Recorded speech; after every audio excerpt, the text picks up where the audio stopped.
to Galyna Tretiakova, who is going to be the moderator of our discussion. Since this is a very important topic, and we are giving more time as compared to usual, we have 2 hours instead of 1 hour and a half.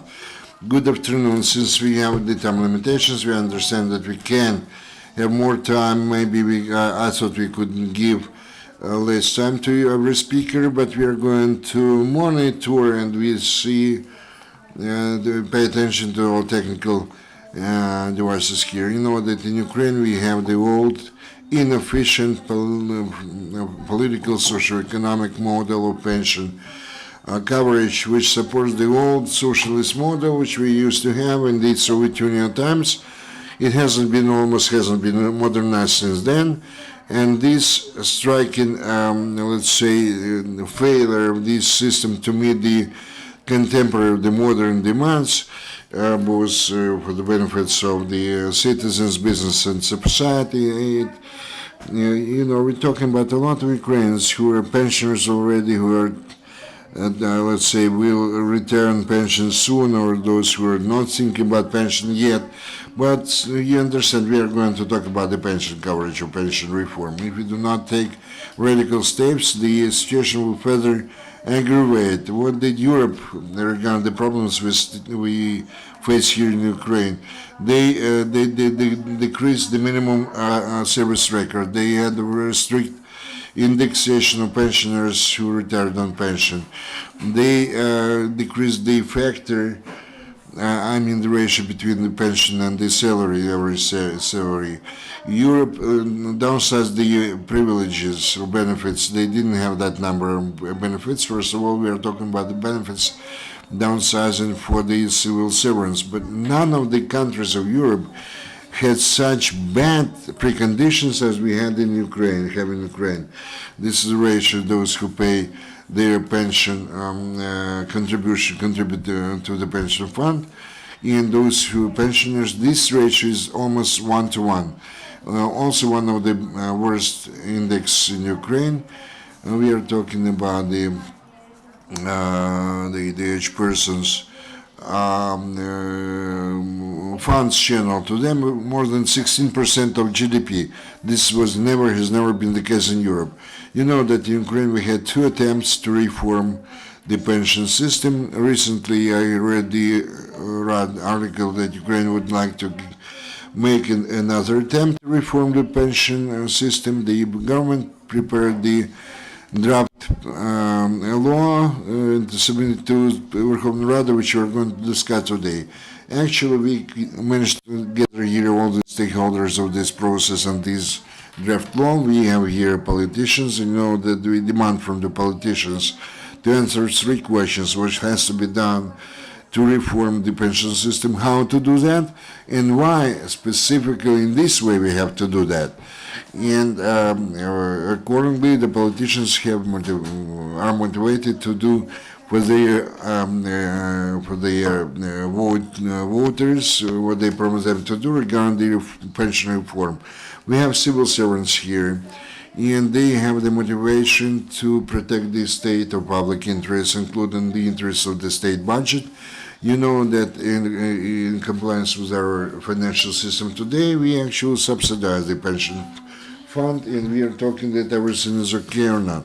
We do not have the business representatives here, but if you're going to have the accumulation system, we have the stakeholders in the banks, insurance companies, exchange market, and the interests are beyond the issues which we are going to consider here at this round table, but we have to take consideration the business has to be interested and had its positive some signals from this reform. We have the scholars, the same as the researchers.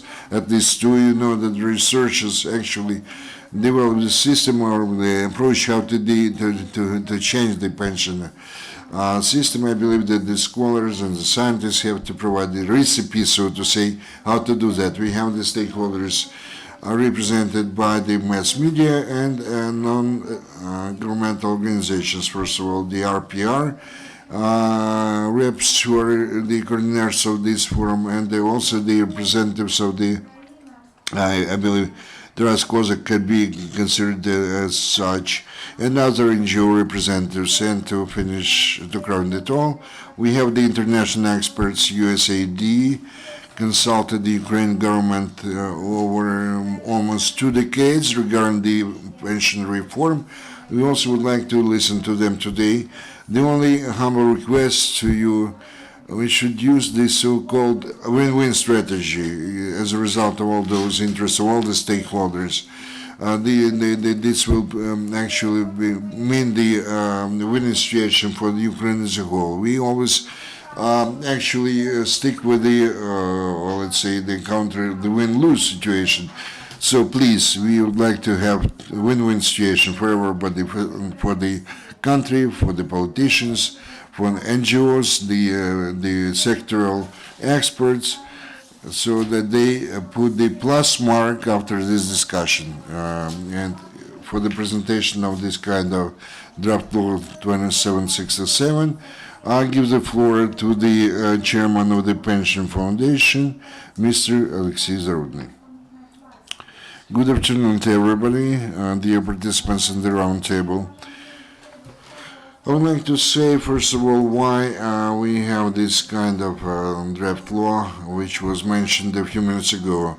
It appeared because in our pension system for many years, they accumulated, well, we have a lot of problems, which of late have not been resolved, and we didn't have any proposals regarding the resolution of those problems. And specifically the comprehensive resolution of those problems. This is the target of this draft law. What we mean to, first of all, renovation or restoration of the justice in the pension system. You know that today we have the so-called ordinary pensioners, the majority of the pensioners, which according to the current general law receive pensions, and we have the special pensions, who according to 20 laws are given to different citizens of this country, including the civil servants, law enforcement officers, judges, and some other categories of the population.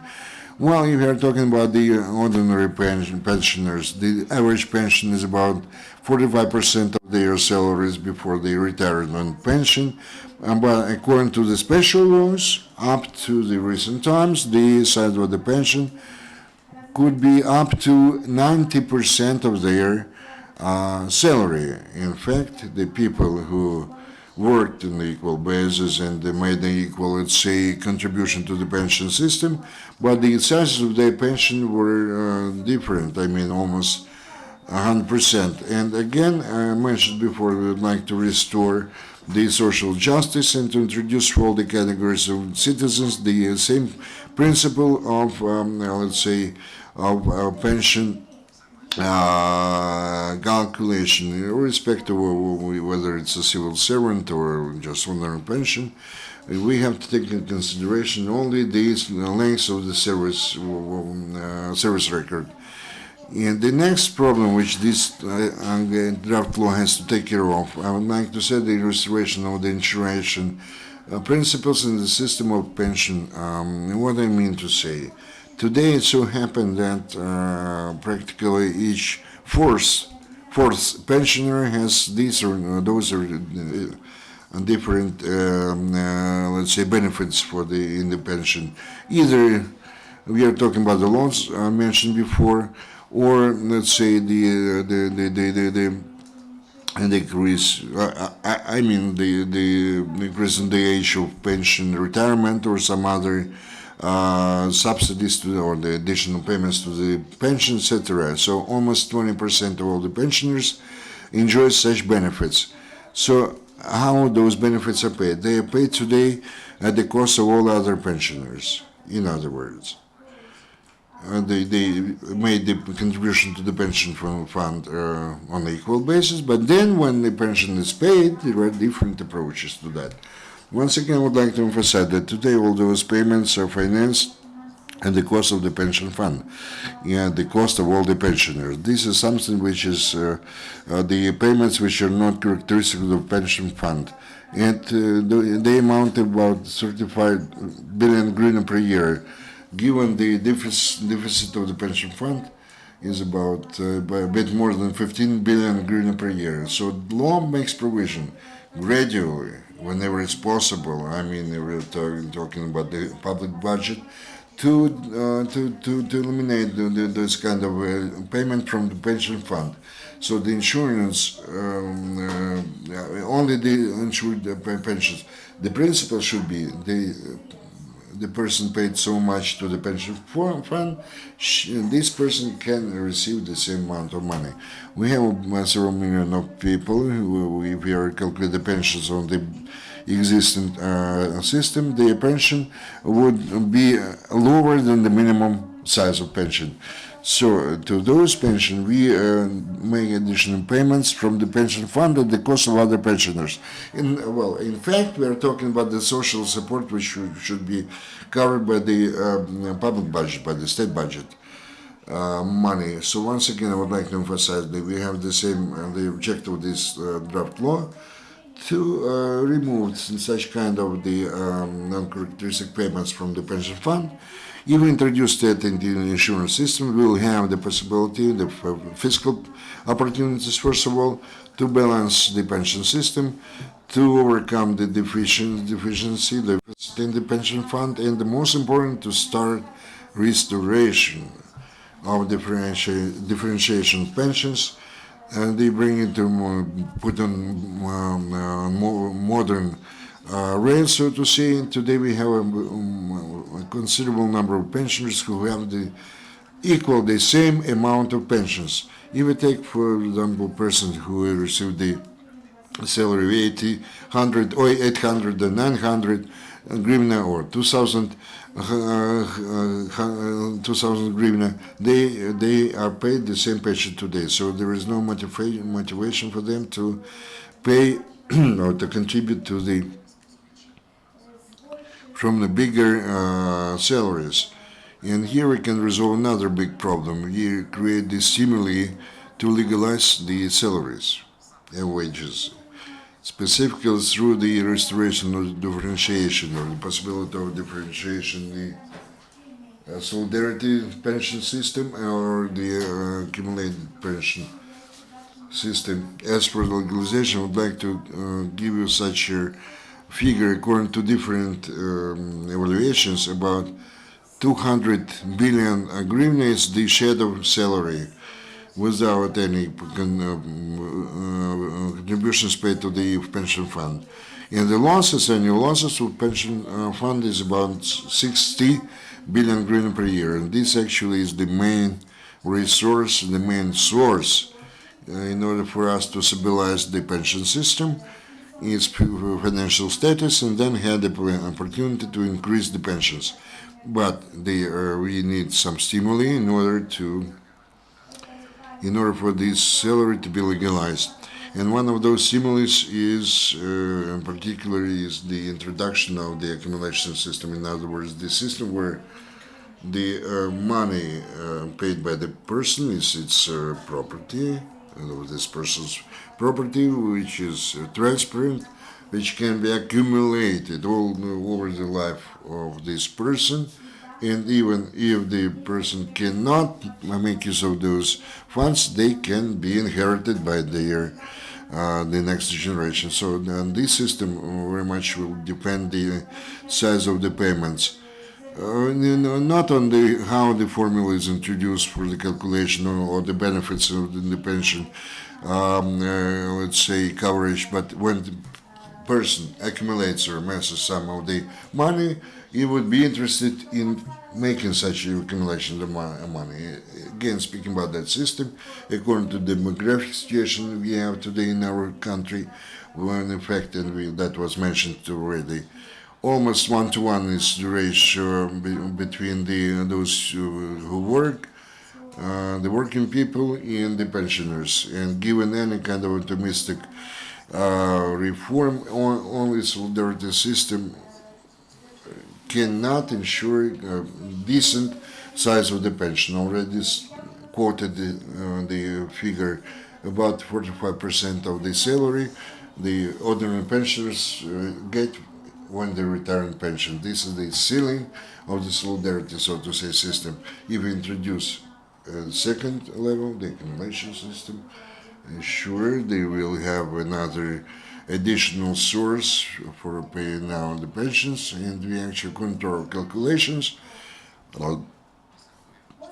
After the second level will be in full-fledged, so to say, operation, about 60% of the pensioners from two levels, they can get the money when retiring on pension. And of course, the introduction of second level must stimulate the development of non-governmental pension coverage. This is the third source already of pension coverage. And if you take the money from the three sources, the pension will really reach big size, 60, 70, even more percent of the last salary. Of course, this is not the matter of today. I mean the results of this kind of accumulation system. But if we do not move ahead, if we do not make necessary steps toward this end, perhaps we'll be not able to reach that objective regarding the current problems. That many issues are solved in the solidarity system. And if the draft law is approved, then next year we can improve financial situation with the solidarity pension system. And the last point, the issue of reforms. It's an issue for discussions. There are a lot of issues to discuss. Organizing, technical, logistic, economic, they are open for discussion. It's quite normal. And that's the way to be. Nevertheless, the previous years it happened that after conversation we did nothing. So I would like that all these discussions to be professional, constructive, calm, and secondly, they should be implemented. They should get results, legislative and others that will allow us to move forward. Thank you. Thank you, Oleksiy. I invite Hanna Ivanova, a specialist of the Department of Reformation of the Ministry of Social Policy, and the minister is a leader. Our minister is a politician. As a politician, he's a member of the cabinet. He's a leader of this reform, and I hope you will speak not only as a public servant but also as a representative of the minister. Thank you. Good afternoon. I would like to present our draft law. The draft law was developed in order to implement the coalition agreement and also to the program of the government. At the Ministry of Social Policy, we set up a working group on the reform of the pension system, and which included representatives from MPs, from different agencies and ministries, international experts, NGOs, and a reanimation package of reforms, scientists and others.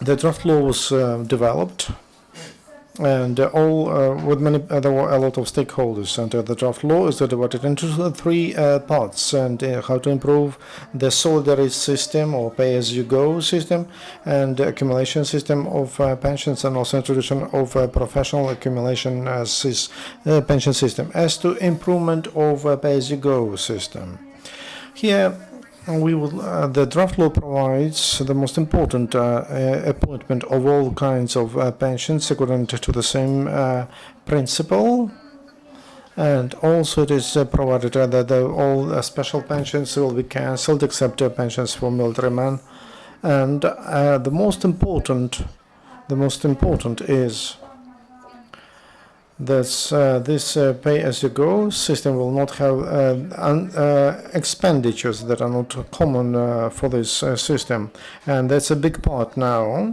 And if we cover those expenditures from the state budget, and that since 2017 we can introduce the system of accumulation, pension accumulation system. in details about this accumulation pension system. It is provided that participants of accumulation system, those who on the 1st of January 2070 will not be older than 35 years old, but at the same time people who are not 55 yet, and they will have voluntary, they will have a chance to take a decision by 2018 to participate in accumulation pension system. Then number of input will be 2% in the first year, and then it will grow by 1% every year up to 7% in 2022. As that grows, that sum grows, then employees will pay less. So since 2018, there will be gradual redistribution of payment of that fee, and in 2022, that will be reduced by 5% to employers. And the third block, or the third part of our draft law, is introduction of the compulsory professional pension system. This system provides plans to introduce for people who work according to list 1 and 2, and who hold on positions, who can get the pension for the working record and for certain period. Now, enterprises who pay privileged pensions, or who cover when people leave earlier for pensions, to pension, and they have those enterprises have high debts, and a lot of them are they would like close shut down, and so they're not covering those expenditures, and that's the burden for the pension fund. And, that's why if we introduce the professional system, this tool of financing these pensions, privileged pensions, it will be changed, and instead of covering enterprises will pay a higher rate, and there will be a higher fee to the system of accumulation or cumulative professional pension program. Public servants will pay to that pension program 2.5% fee. Now they pay a higher rate of the fee to the system. So I want to tell you, of course, the draft law is registered in the parliament, and they returned it to streamline, but the minister hopes that the draft law will be approved, and that we need to conduct that reform. It's a very important issue now. So that's it. Thank you for your attention. We are ready to prepare that for the second reading. Since we don't have all representatives of the ministry, and Mr. Kachur and Mr. Panchenko are late, that's why, because we touched the issue for the second reading, I would like to give the floor to a representative of the Parliament of Ukraine, Natalia Veselova. She's an MP and Secretary of the Committee of the Parliament Committee on Social Policy and Employment and Pension Coverage, and I would like to tell you that she was the only MP when they considered in the committee of the parliament who supported this draft law in the parliament, and she participated directly in the working group of the Ministry of Social Policy, and will use her in order to regulate some issues that are not clear during, and we'll prepare that this draft law for the second reading. The floor is yours. Thank you, Galyna. The committee of the Parliament on Social Policy, Employment and Pension Coverage on 13th, on May 13, discussed, we considered this draft law, and we made a decision to return this draft law to prepare it for the first reading. During the meeting, we had a lot of different decisions, and that I supported an opinion that the draft law is not perfect, but it could be as a basic one, and we could prepare it for the second reading. But as Galyna told you, I was the I participated in this process, and I saw how this draft law was made, and how that a lot of work was input, and we spoke about reforms, and I want to say that this draft law could be an example of working on the legislation. We have lots of good laws that don't work, but for the laws to work, and it means that as minimum 3 stakeholders should participate in the development. That is legislative branch, MPs, representatives of the ministries, representatives of executive bodies, because they are those who will implement the laws. In this case, it's the pension fund, and they were very active in the development of the draft. And the third party is or stakeholder, that's NGOs or people. We had lots of representatives from different NGOs and from expert environment or community, and who had the reforms ready in the pocket, and they could put their vision into this draft law. In general, if we just spoke about the pension reform in the past, and we thought about a year and a half, and in order to develop such a draft law, for that draft law to be of good quality and able to stand to life. But this working group, I have to praise them, because in a month they put all their legislative initiatives into this draft law. They had big fights, had disputes, and they worked hard for such a short time, just for a month. The draft law is quite of good quality. It doesn't matter how they criticize this, but it is my opinion. It is opposite to the committee of the committee. That's why other ministries should take as an example such work on the legislation, and they should involve MPs and people, NGOs, to develop other legislative initiatives. That's the practice we are facing. That deputies are working on some issues separate, NGOs separate, and ministries separate. Then they meet in the parliament, and different draft laws come to the parliament, but they are on the same topic. Then they are of bad quality, or one of them is approved. So we should change the paradigm and of legislation development.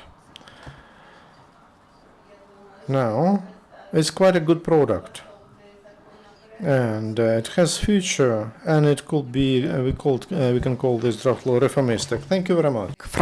I would like to remind you this is the faction, Samopomish faction, the parliament representative, not in the context of wordsman, because Samopomish actually took up a very constructive position. We have been joined by Oleksander Panchenko, but I'm not going to give the floor to him immediately, just for him to get accustomed. We are going to switch over to our expert representatives. We have the professor of economics, who actually works, Andriy, not yet prepared, but in the process of preparing the macroeconomic models where Ukraine tries to eliminate, or to separate the factor of the effect of the long-term funds which could be accumulated at the second and the third level during the pension reform. We actually haven't found the world or the global research results to demonstrate how this kind of long-term resource can influence the development of economy of Ukraine as a whole, and how quickly will our GDP grow if the let's say the accumulated money would be put for later use and not be used immediately now. Andriy, you have the floor. Thanks indeed for giving me opportunity to present you with the results of our research. In order to obtain those results, we worked in a team. and we involved the actuaries who for several decades now have been dealing with the similar problems. One of those is the person with the highest, with the top level. He has been certified in London, so the work we did was a serious one. Our work was based on some indicators, either guaranteed or let's say forecast, maybe it would be more correct to put this way. And from the resolution of the Cabinet of Ministers, you can see in this first table in the first slide. In this forecast till the year 2020, and then we believe that the Ukraine will develop based on the stable, sustainable scenario and some demographic provisions which actually are associated with a much longer period. And this is for forecast of the Merlin Institute. Those indicators became the base of our model, and we here present our calculations in the Excel program. Of course, we could provide some kind of a system, but in my opinion, Excel is a rather handy tool, even for the analysts who are going to deal with the pension foundation, maybe among the MPs. There will be those who wish to play with different indicators, because any kind of transformation or changes in this model can be corrected, or try to see what would happen with the pension fund, both with the pay as you go and the accumulated system under different conditions. For example, among the variables here, we can see such as the income rate for the pension or accumulated pension fund. This rate can be corrected in time. It's clear now that this interest rate could be shown today at 10% or 20%, but we decided not to play with that.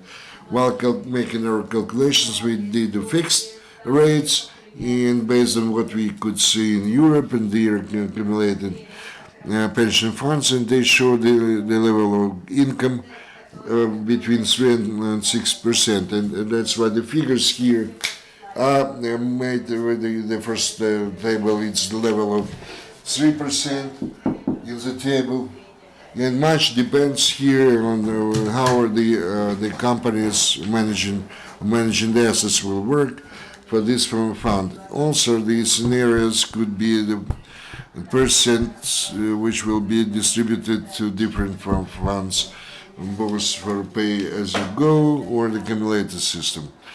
In the first line, in the first column, I would say, there are some figures where we can see the calculation made based on the previous scenario, when the accumulated funds are associated only with the pay as you go system.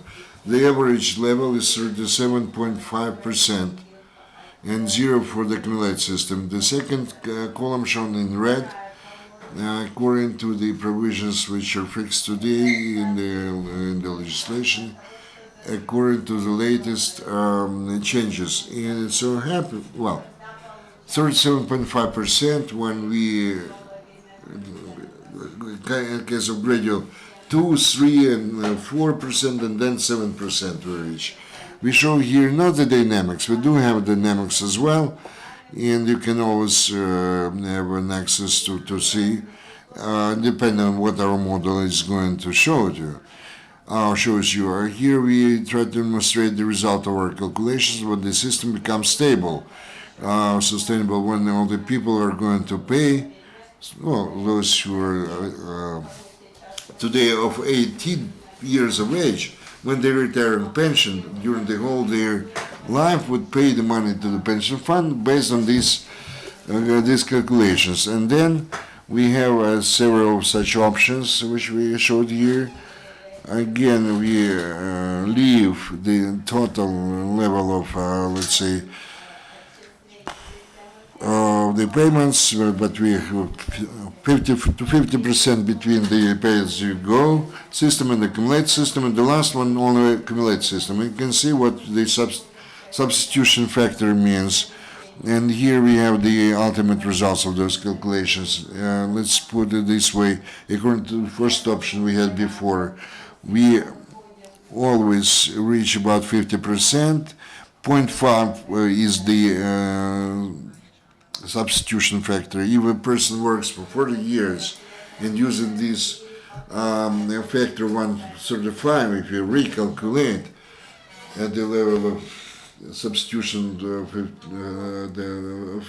so we have the deficit of the pension fund, which must be covered accordingly by the money from the public budget. Again, we have, according to the pay-as-you-go system, 40.4% level, but according to a new factor 0.8, we will reach 43%. So we narrow the gap according to the pay-as-you-go system, but the fund of the pay-as-you-go system will be decreased. So in the absolute figures, we are going to have a rather substantial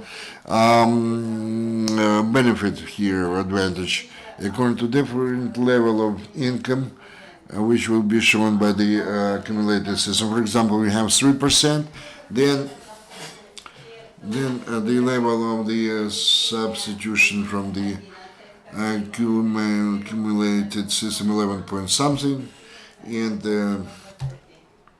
using different system about 20. Again, we reach the substitution level of 3.4. We are going to have 51, 55, and about 60% the level of substitution, let's say, and under different conditions or different scenario. We also provide our calculation. You can see if we completely switch over to the accumulation system, then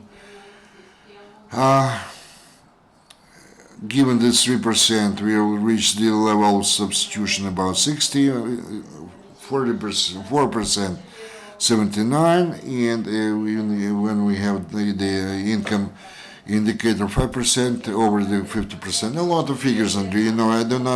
I'm not sure that everybody could understand everything. Just when we are talking about the accumulation system, when you're going to launch it, we will require some additional funds from the public funds, but this introduction will have a very quick, let's say, effect. No, not very fast indeed.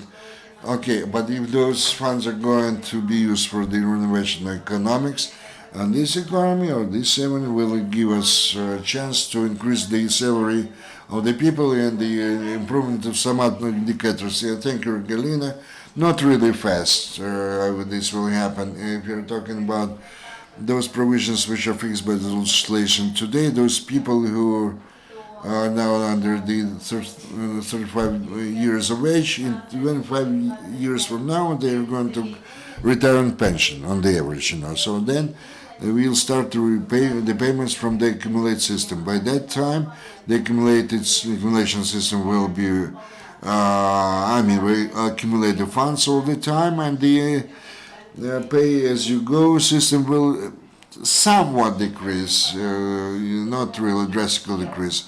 We didn't pay with those indicators, we just took what would be required by the law. So this model will enable the Ministry of Finance by introducing different indicators. Depending on how quickly we are going to change the system, we will see how this will tell upon the different indicators. Yeah, but for some time you will have the gap or the hole in the pension fund. According to the pay-as-you-go system, this gap will increase, but at the same time we can bridge this gap if you're talking about the real money, switch over to the real money. We'll be blessed if we live up to that moment. But we'll reach the substantial positive figure. Those who will have the opportunity to have the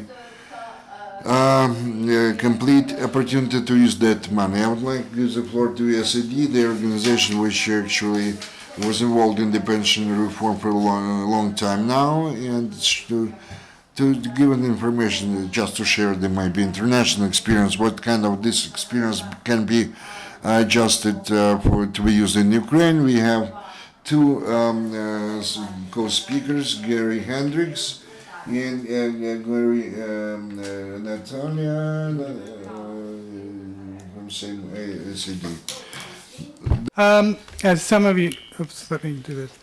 As some of you know, the USAID FINREP project has been involved for many years now with the Ministry of Social Policy, doing pension analysis and also drafting legislative language. So it's no surprise that many of the things that we have discussed and worked with the ministry on over the years appear in this bill. Specifically for this bill, the project provided actuarial calculations to the government in December of 2014. We participated in the working group discussions, which have already been mentioned, at the Ministry of Social Policy. We met with the Ministry of Social Policy staff on many technical issues, and we commented on all the drafts. So we were quite involved in many ways. I'm going to just talk very broadly. We strongly support implementing the accumulation plans for occupational pensions, and we also strongly support doing that before implementing the full Pillar 2. There's been quite a bit of discussion about that. The positive investment performance of the occupational accumulation plans will lay a really good foundation for implementing the full Pillar 2. So we propose going forward with that first. In the bill now, before the Verkhovna Rada, workers over 35 may participate in Pillar 2 if they choose. That's also been mentioned. So we do not see a great objection to using the age 35. And we do feel that this is appropriate, that we should not make people who are near retirement or older, we should not mandate their participation if they can participate. It's really not advisable to put someone who's even 10 years away from pension, mandate that they move into this system. And that really is international experience. During May at the PFU, at the PFU's request, FINREP brought in an international IT expert who has been examining the PFU IT systems and its potential capacity to administer the mandatory accumulation schemes. It has been widely said that the PFU just couldn't do this. Not now, anyhow. The bottom line is that with little assistance, very little assistance, in revamping its software and hardware, the PFU could be ready to administer the accumulation system even by 2016. It's really quite well prepared. However, under the current economic situation and the high rates of inflation, positive real rates of return are impossible in 2016, in our opinion. It's our opinion that the negative returns on these funds for the first couple of years, when you're applying them to a wide range of the population under 35, would do huge damage. It would have very negative impacts, and it would really start the system out with a horrible reputation. How would you feel if you put money in this account and watched it go down?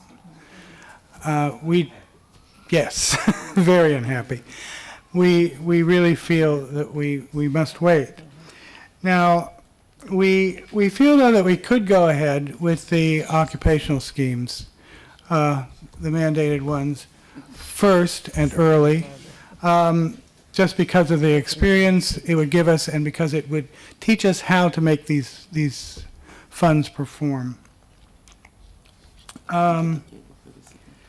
We feel if you put this in and the value goes down, that more income will go undercover. there will be more hidden underground income.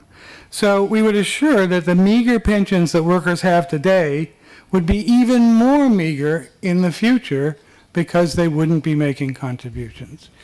And so we don't want to do anything to really jeopardize the system from the first day or the first month. In our opinion, this is a compelling reason, the fact that we feel we would lose money in the very near future. This is a compelling reason to delay implementation until GDP growth is positive and inflation is below 7%. We would suggest that 2018 would be a more appropriate starting date for Pillar 2, for the full Pillar 2. And we would like to see that date actually put in the law, even though there would be some conditions, like the GDP had to be positive at that point. Thank you. Do you want to switch? Если можно.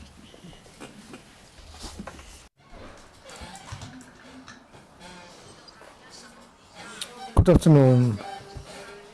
I would like I am an expert on pension issues, and there's a mistake. When you made a mistake when you named my position. I would like to add to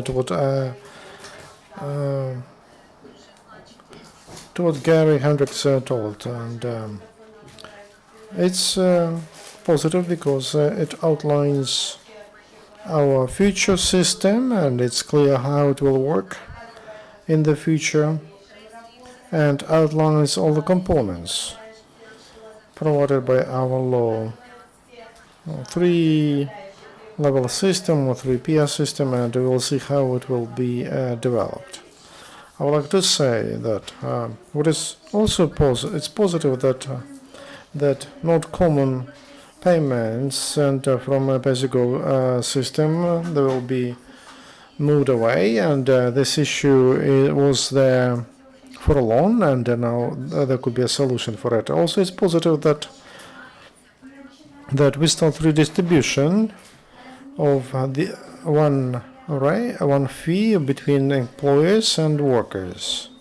That is a very important index for stability of the pension system for long-term prospect.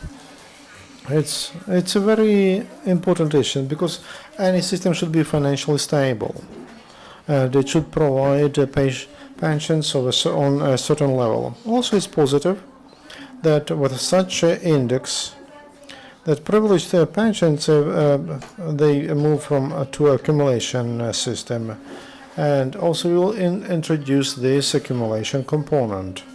But we have some comments which Gary Hendrix mentioned. We are concerned that for this time, at present, we have very high inflation. According to National Bank, in February we have 3.5. By the end of the year, it will be 30% of inflation. It's high inflation. But for us to have those accumulation money, it's very important not to lose them, to lose their value. And that money that can be used for future pensions, pension coverage. We believe that it would make sense to postpone at least for 1 year from 16 to 17, and the second level should be introduced not before 2018. But we have to look around also. If inflation is higher than 7%, if GDP is falling instead of increasing, and then we'll see that how that professional system will work, how investments will be accumulated, and then we can take a decision about the beginning of fees for the second level. But we see that there is such an opportunity not before 2018. And I would like to add, it's very important to which extent a pension fund is ready to administer. Gary Hendrix told that our IT expert makes conclusions, preliminary conclusions, that if there's assistance to pension fund, if you upgrade the computers It would be great to have donor grants, international grants, and with those efforts in the pension fund, that issue can be resolved. I would like to say that we went around with experts. We went to 9 regions, and in every region we visited 2-3 regional departments. We saw very bad situation, we saw every essential or good. And the pension fund was completely open, and they were not hiding from us real situation, even though it was not, it was far from being perfect in some of them, in some of the offices, and we are thankful that we could see and international expert could express their opinion about readiness.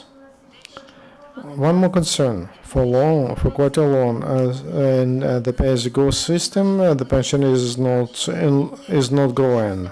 Our proposal was, if these pensions are not enlarged, and when we introduce this law, we should raise pensions at least once and for all together.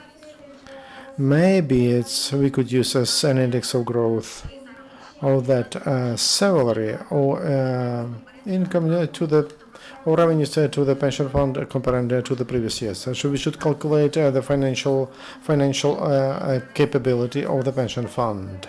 Now we make actually calculations, and we will try to envisage what happens if the pension will grow, and if the pension fund will be able to manage that. And the draft law suggests to calculate and corrected salary from fixed 3 years, 2012, 2013, 2014. We believe that it makes sense to provide it for some period. And the final regulation, there should be the period of so the period not like it is provided for the long period. In general, we believe that coming out of the situation we have in the country,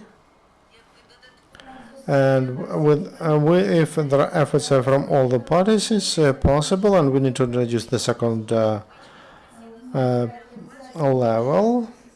We need to introduce the accumulation pension system, because in the future our pensioners will need good pensions. Thank you very much. Thank you, Natalia. Gary, the question to you.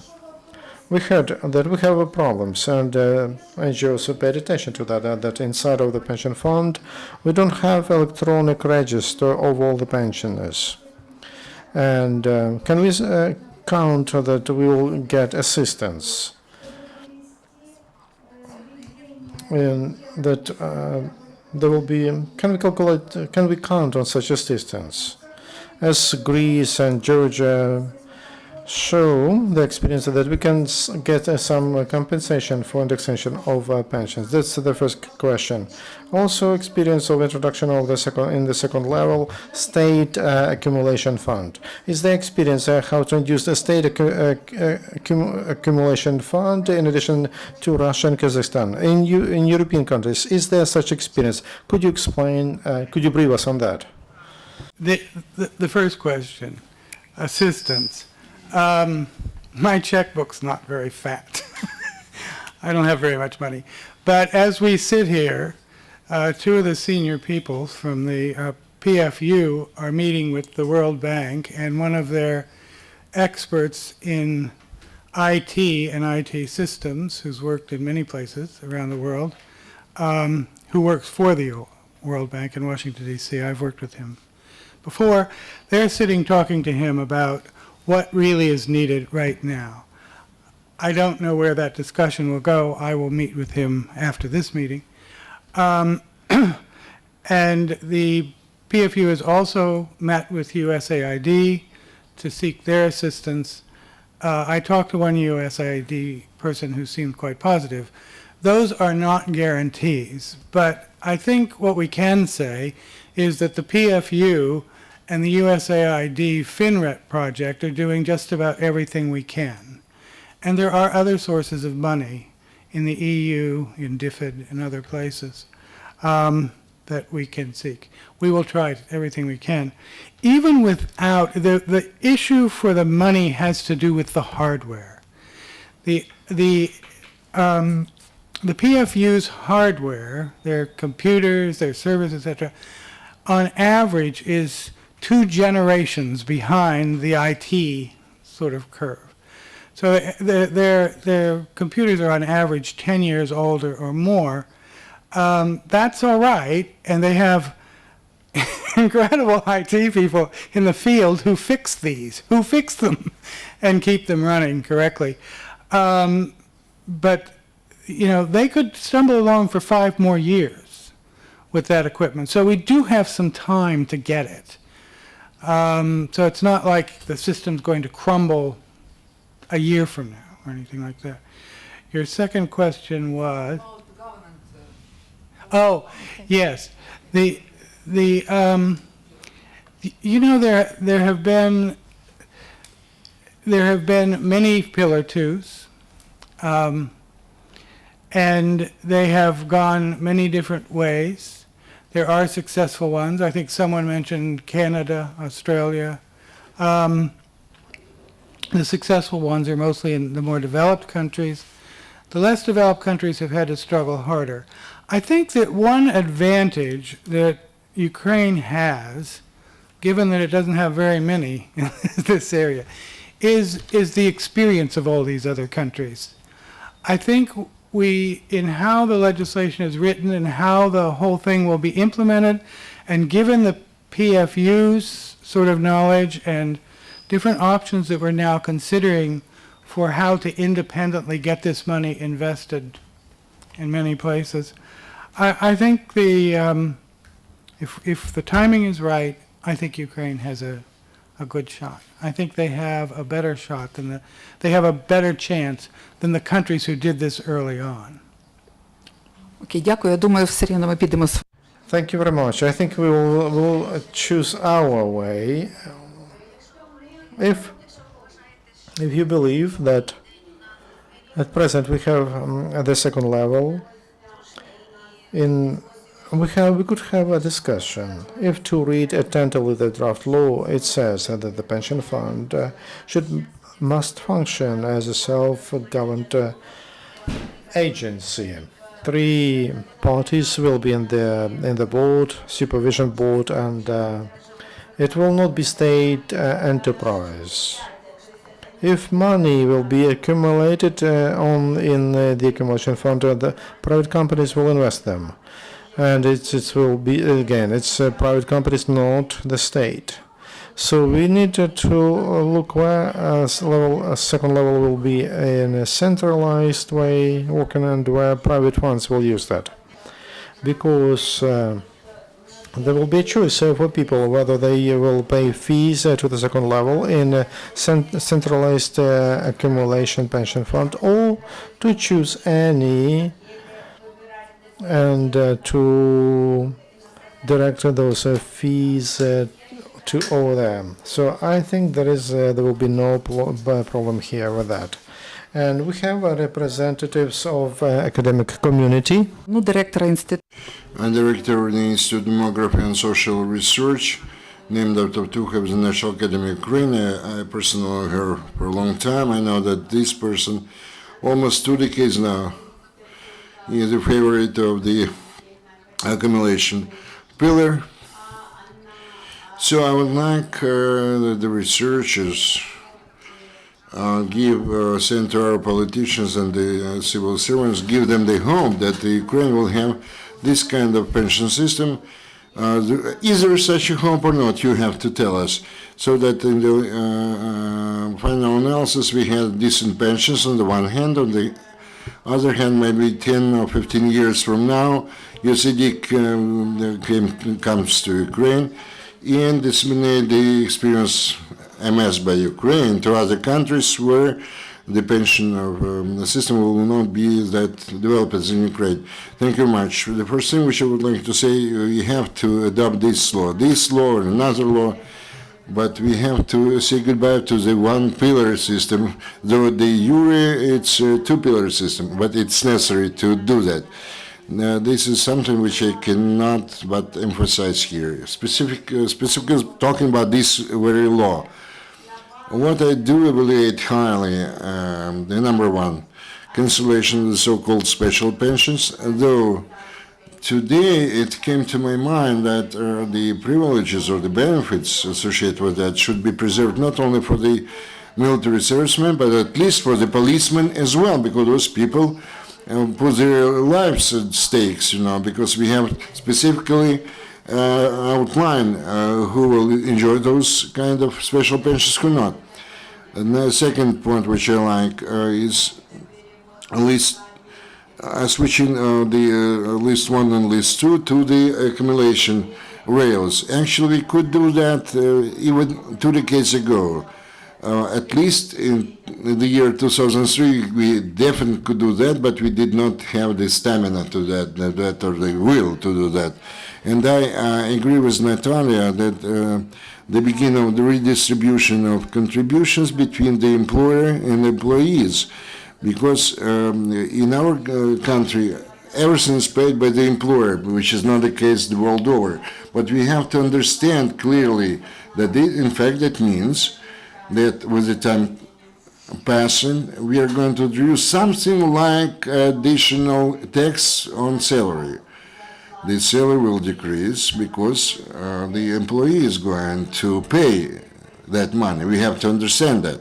There is nothing scary about that, but we have to realize that. Number 3, speaking about elimination of the pension from the non-characteristic payments to that. I would talk today not only about the benefits, but about the additional payments to the pensioners with the smaller pensions. I believe this should be done not by the pension fund, but it must be done from the state budget, or public budget.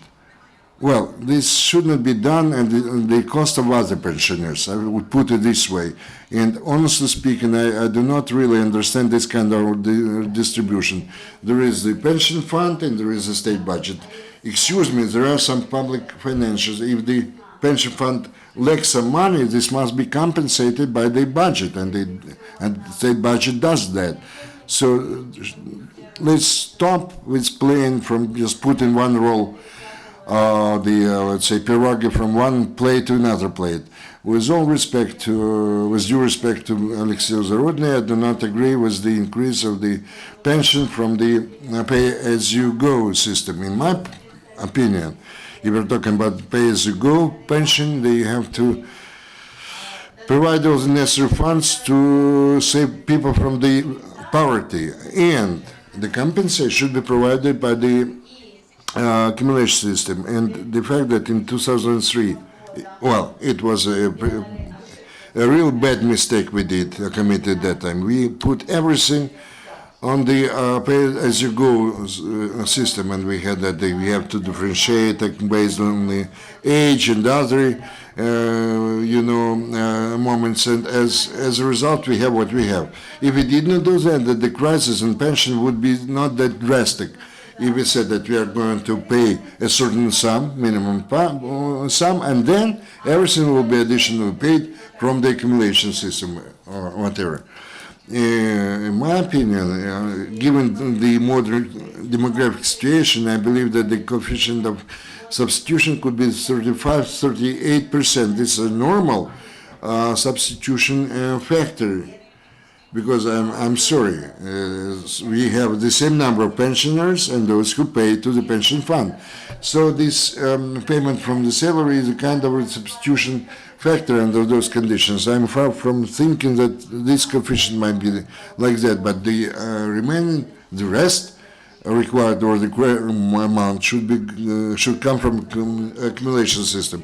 If we're talking about the long money, there is no doubt on my part, and perhaps I will agree with Galyna, we could expect that this resource, given the successful investment, and given, it could become the additional factor of economic growth, increasing the salaries, increasing the incomes from pension fund of Ukraine, etc., etc. This is true, but we have to take in consideration the existing financial risks, and those financial risks I would describe in such way. I mean, the factors associated with those risks. Definitely, the deep economic crisis. I'm sorry, I cannot see the end. Neither myself nor the representatives of Academy of Sciences can see the end of this crisis so far. Second wall is inflation, and we'll be blessed if this one would not become the leading factor. Then again, not from far from all the salaries they pay money to the pension fund of Ukraine. This number 3, number 4, underdevelopment of the exchange market. I understand that if there is good demand, there will be some supply as well. But what is first, the egg or the hen? We could talk about that for a long time. Again, I would not delay the introduction, or I would not forecast a specific year when we should introduce this accumulation pillar or accumulation system. Once again, I repeat myself. In my opinion, as it goes in the existing law, we should not talk about the deficit or lack of deficit in the pension fund, because if there are enough money, if there is enough money in the budget, okay, good for them, let the budget shoulder this burden, so to say. There is also the question regarding the, let's say, the storage of the accumulated in some specific funds. And the last remark, we should not promise the bright future immediately after the adoption of the law. We won't have it. It was aptly mentioned here that the first pensions the people will start to get on 25 years later, because we have the pension age 60 minus 35 is 25 years, But the transition period, when the expenditures, not expenditures, when the incomes will decrease, and accordingly the budget of the pension fund will also deteriorate, I would say, and because this period starts when the first working person starts to pay part of its contributions, not to the pay-as-you-go fund, but to the accumulation fund. And this will end when the last person will die, who takes or receives the person only or exclusively from the pay-as-you-go system. We have to understand that for 50 years, the country will have to compensate the expenses of the transition period to Mr. Zarudnyi or to the pension fund of Ukraine, Specifically speaking, this is what I mentioned, wanted to mention. Another minute, Roman Kacher is going to join us from Minister of Finance. He's going to tell me what they are going to, Minister of Finance. I believe the Minister of Finance is interested in the development of the economy of Ukraine. May I ask you to repeat once again the thesis that this kind of, according to different evaluations, 32 to 33 billion, we have to bring the purchase to the minimum level, which have to be compensated by the state budget. Yes, I can repeat that. You see what happened in 2005. I believe we took a very important decision in order to prevent the poverty in which the pensions have to live. The minimum pension mustn't be lower than the minimum living standard. That was absolutely necessary, badly needed decision. We were on the goal in this year, but I never could not understand why this finance of this decision was given to the pension fund, for them to pay for that. This is the task of the budget. The politicians can say tomorrow, minimum pension, the age pension, as different from the social pension, must be two living minimums, subsistence, If we have enough budget, let's budget do that. And then the pension will be financed from our taxes, but not from the pensions of our parents and great-parents. And that's it. The money will not increase for the pension fund in the state budget.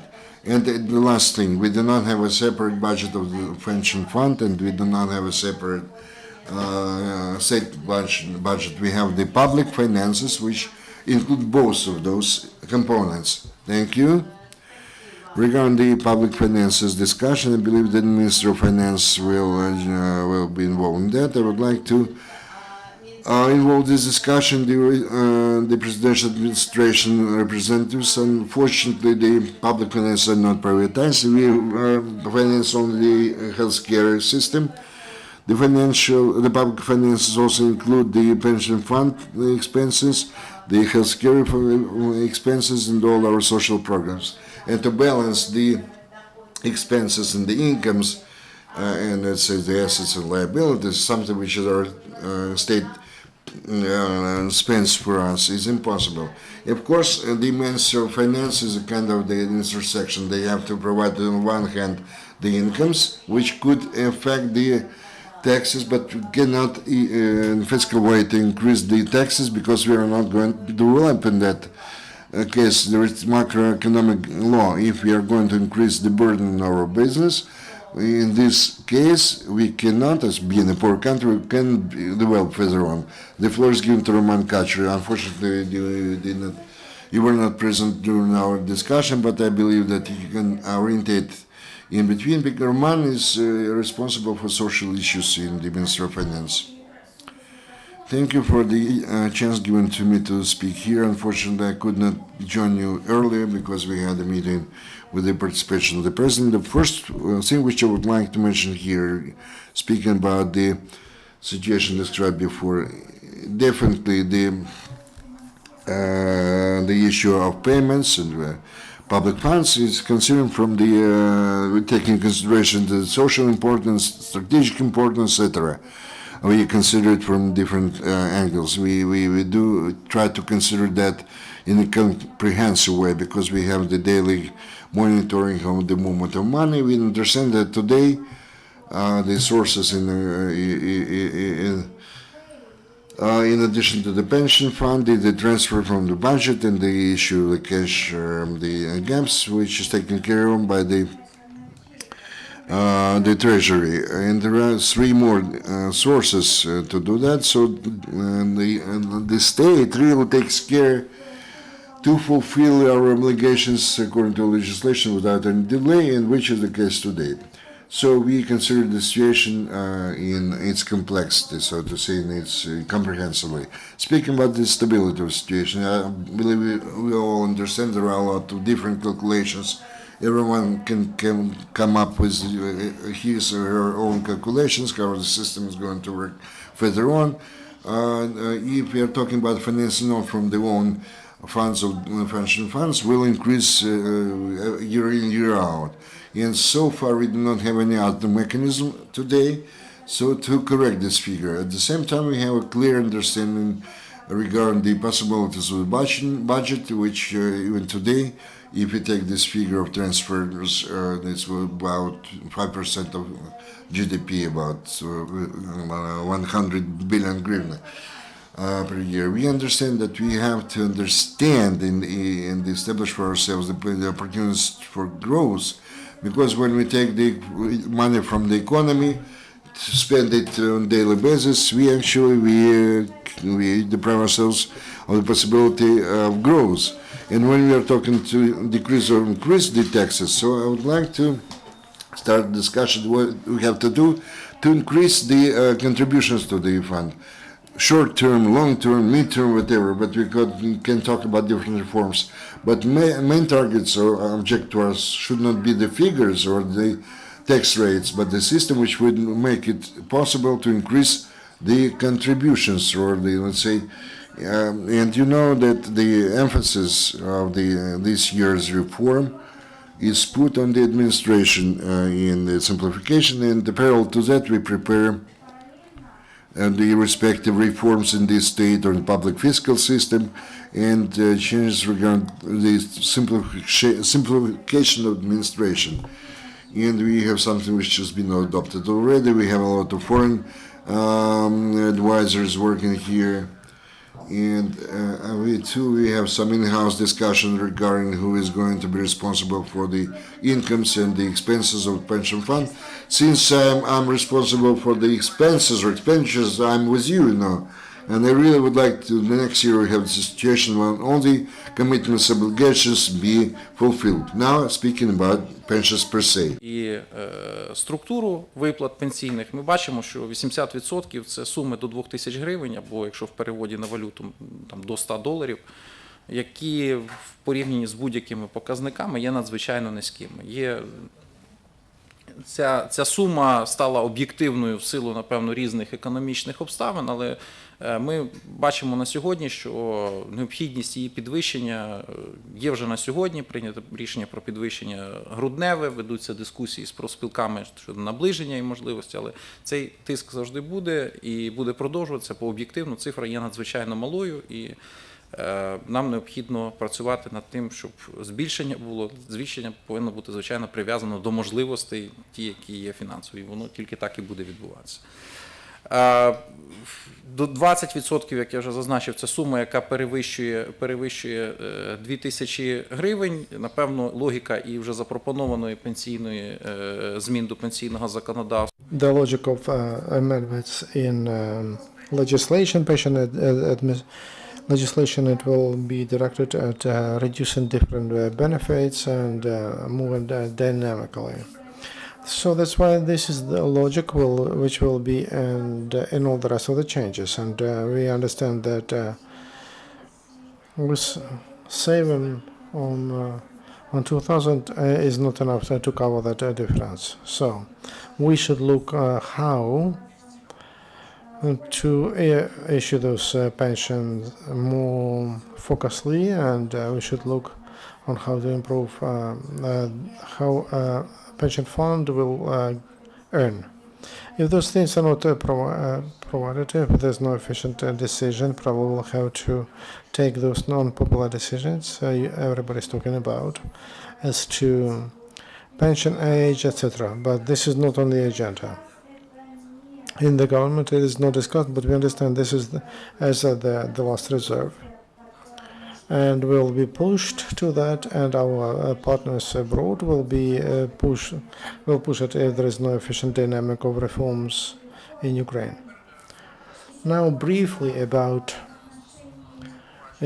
introduction of Pillar 2 of the pension reform.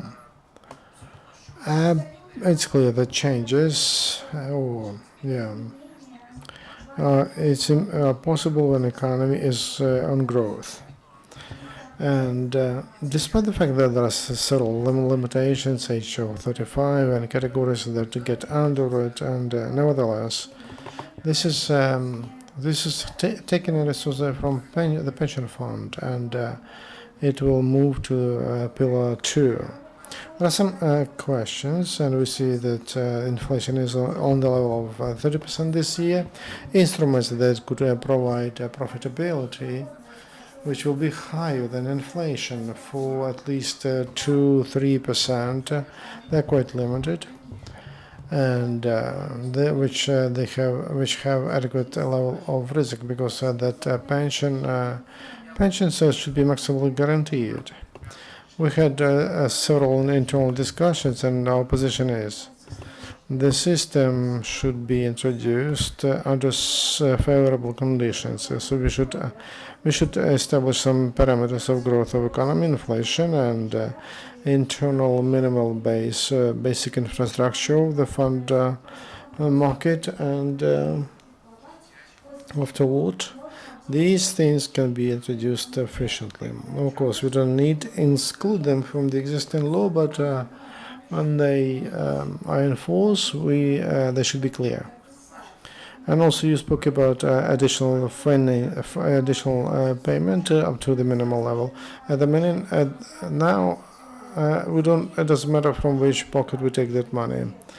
Legally it is divided, but all of that, that's public money, public finances, all of them.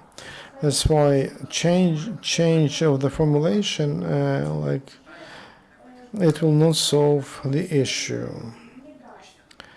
Talk about raise to minimal level. We should look at income a person receives when that level is raised. So at the beginning, we can need to calculate all additional, to calculate all additions for years, etc., etc. And after, if it doesn't reach the minimal level, we need to compensate from the budget.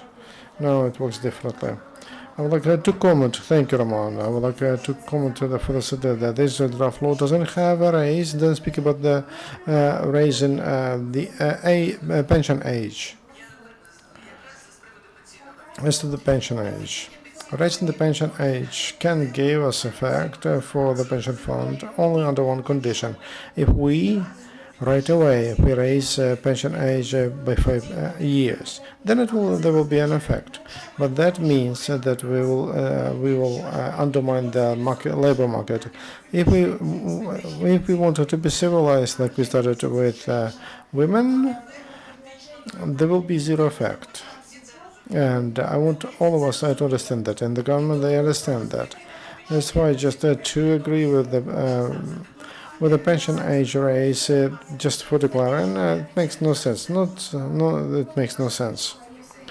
You say USAID left, but they had only one recipe for our government that to raise pension age as a compensator. I would like to underline. There is academic community that can provide other compensators for the government, and I would like to introduce Andriy Matviychyuk, who worked on, who developed the model on the macroeconomic level, and you can change parameters, and you can see how that debt will develop, depending on how that accumulation fund will influence an economy. Can we expect from you, during considering this draft law, we have an MP here, Natalia Veselova, Ministry of Finances. Did you make such prognosis? What will happen to that implied debt to pensioners and pay and Panchenko level if we don't change the situation? For example, we don't approve this draft law. What will happen? Will the burden grow? Do we have a good democratic situation? And such calculations, what happens if we don't change the system? Could we provide that to MPs for them to understand and to have these calculations that without changes, what is waiting for us? Calculations we have. I would like to say that they consist of the two parts, expenditures and profit. And in expenditures, it's very easy to calculate. I know all the models are quite known. Will there be, for us, it's important. There's a decision to raise minimal salary and for indexation of the salary, and that is in the budget. We know about that. So the issue is not discussed as a result of the first quarterly review indicators from the budget, and then there will be some decisions taken. But as to expenditures, it's easy to calculate them, and we can, and every norm we have clear information. Did you try to calculate for 5 years, 10 years, depending on democratic situation? MPs are provided with calculations, and in this budget year we will have expenditures like this. And every year those expenditures grow. What will happen? We will become pensioners, and another debris in our society wasn't provided with such calculations. Will it grow? Will it reduce? Should now something be done to balance the state budget? The prognosis is developed for 3 years, and as a part of a microeconomic prognosis approved by the government. But I would like to say that under such conditions, we understand quite well that to make long-term prognosis for 5-10 years, It makes no sense. What about expenditures for pensioners? We can make calculations. How many pensioners we have? How they die? How big is this debt? Is it growing? What was? Of course, these we have this data, these numbers